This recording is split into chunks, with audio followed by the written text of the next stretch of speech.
అందరికీ మహాశివరాత్రి శుభాకాంక్షలు. మహాశివరాత్రి మాఘమాసంలో బహుళపక్ష చతుర్దశి నాడే శివుడు అగ్నిలింగ రూపంలో ఆవిర్భవించినట్లు పురాణాలు చెబుతున్నాయి. ఇలా శివుణ్ణి 4 విధాలైన శివరాత్రుల్లో ఆరాధించడం అనంతమైన పుణ్యఫలదాయకం. ఈ శివరాత్రుల్లో శివ అనే నామాన్ని ఉచ్చరించడమే మోక్షదాయకం.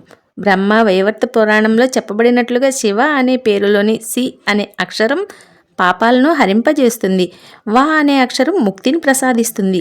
శివ అంటే చాలు పాపాలన్నీ నశించి మోక్షం సిద్ధిస్తుంది. ఒక్క శివనామంలోనే ఇంత శక్తి ఉంటే 4 విధాల శివరాత్రులను జరుపుకుంటే లెక్కలేనంత ఫలం లభిస్తుందని శాస్త్రవచనం. అయితే ఈ 4 ఆచరించలేకపోయినా కనీసం ఒక్క మహాశివరాత్రిని పాటించిన అన్ని శివరాత్రులను ఆచరించిన ఫలం లభిస్తుంది. ఒక్క శివరాత్రి వ్రతం సర్వ పాపాలను హరించి మోక్షాన్ని ప్రసాదిస్తుంది.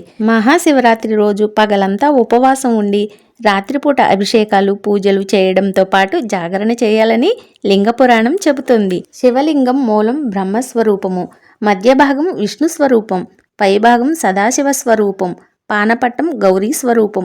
కనుక శివలింగాన్ని పూజించినట్లయితే సృష్టి స్థితి లయకారకులైన బ్రహ్మ విష్ణు మహేశ్వరులను ఆదిశక్తిని ఒకే సమయంలో పూజించినట్లు లెక్క.